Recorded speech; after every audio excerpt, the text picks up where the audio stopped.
Ethereum, Dot, Solyndra, or Solange, or whatever the name of it is, Cardano, you name it. Why do you guys ignore these things? I own Bitcoin for one reason only, because I'm so concerned with the fiat system, and the fiat system is going to implode. Okay. That's pure mathematics. I just don't know when.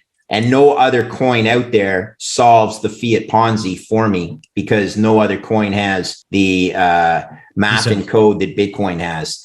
Do I think that some of these other applications have value? There's no question. All I would say, though, is over time, applications that are built on other centralized blockchains will probably find their way to layer 3 Bitcoin, because layer 3 Bitcoin will be the solution and the most secure blockchain out there.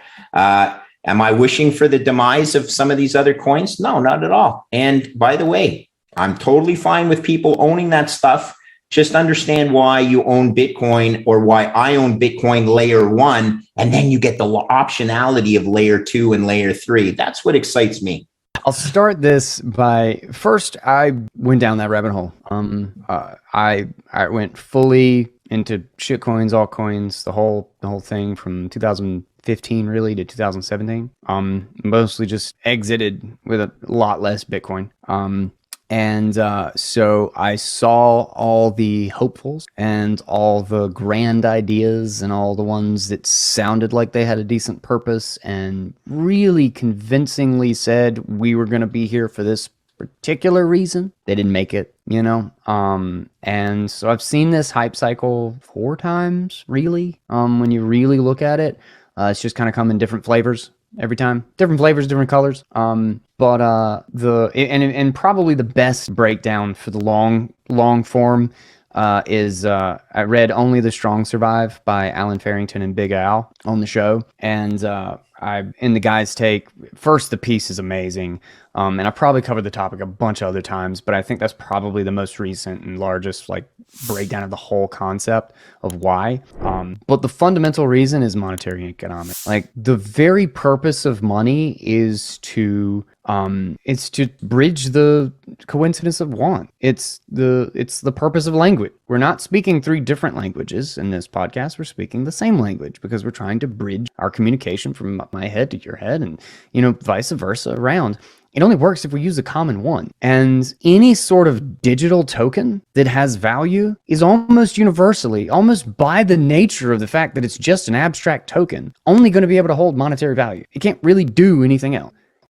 Before we continue, help us clicking that YouTube like button and subscribe now to our channel. This shows the algorithm that you valued this information. And it helps us spread that message. Sharing is caring. And now, let's continue.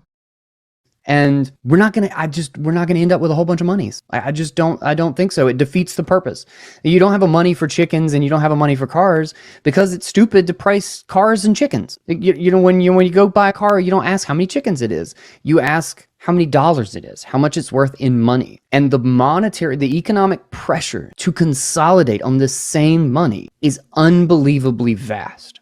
It's incredibly powerful, and it is a very long-term trend. It could take 20 years for us to get there. I wouldn't surprise me in the least, but I think that's where we go. And I'm planning 20 years out. The monetary economics is that we have one dominant global money, because I think the jurisdictional barriers, the geographical barriers, all of that stuff is falling away.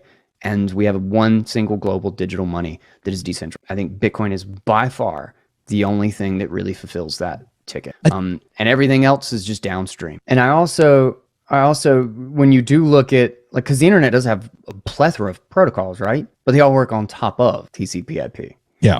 They don't work in spite of.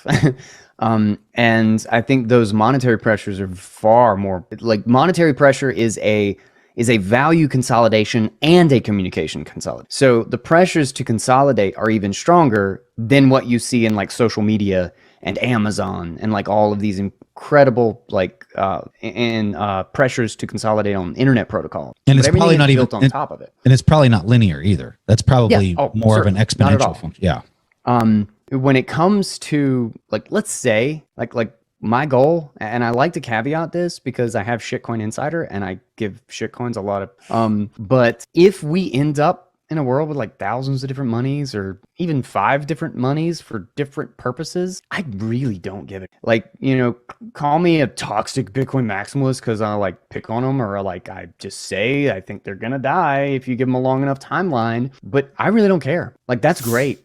I don't think Bitcoin's going anywhere. And if we end up with 10 of them, wonderful. The goal is to end the state monopoly on money. The goal is to end the corruption and manipulation of monetary systems. If the free market picks 10 of them, great. Yeah. I just don't think so. I just want I've been free and around long open. enough that I just think it's just not going to happen.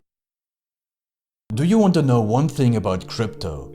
I made over 3000% in profit in a few weeks. Fact is, the traditional financial system, the traditional money system makes you poor, not rich. If you want to earn $500,000, $1 million, you have to wait until you're 50, 60, 70 in the traditional financial system, and you probably will still be broke. And you will be old. This is not a sexy combination, as you can imagine. But the question is, how can you start in crypto and make these profits? Where to invest? Where to start? My name is Gunnar and I'm from Germany, as you can hear, and things are a little bit different in Germany. More about that later on. Fact is, there are lots of different cryptocurrencies. It's a gigantic universe where beginners and professionals get easily lost. But there is light at the end of the tunnel. There are 7 key steps you need to follow to become successful in this market. You have to know them, and if you fail one of them, it's literally impossible to succeed in this market. Just an example, one of the key points is your exchange, and one of the biggest are, for example, Binance and Coinbase. These are trusted and well-established exchanges, but, and this is a big but, you won't find the super profitable coins on those exchanges. The unknown super profitable coins that get gigantic profits are not traded on those kind of exchanges. They are traded on much smaller insider platforms that are barely known. And I can tell you what those super secret exchanges are and why they are so profitable. And another super important thing are the right information sources. The point is, the internet is gigantic. There are hundreds and hundreds of YouTube channels, blogs, pages, and much, much more. And there are also market makers and influencers. For example, Elon Musk, he is not a crypto guy, but the moment he recommended Dogecoin, it went through the roof, to the moon, so to say. But why did he recommend it? Where did he hear it from? He didn't hear it from newspapers. And believe me, he is listening to someone. But you have to know who, and you have to react before he is reacting. This is really, really important. And these are only 2 of the 7 steps you have to follow in order to be successful in crypto. And if you want to know all of these steps in much more detail, and if you want to have a comprehensive checklist, here's what you should do. There is a link below this video. Click on this link and you will get the opportunity to subscribe to my channel. Click on the link and you will see a video where I explain the next steps. So see you soon. Click on the link now. I'll see you there.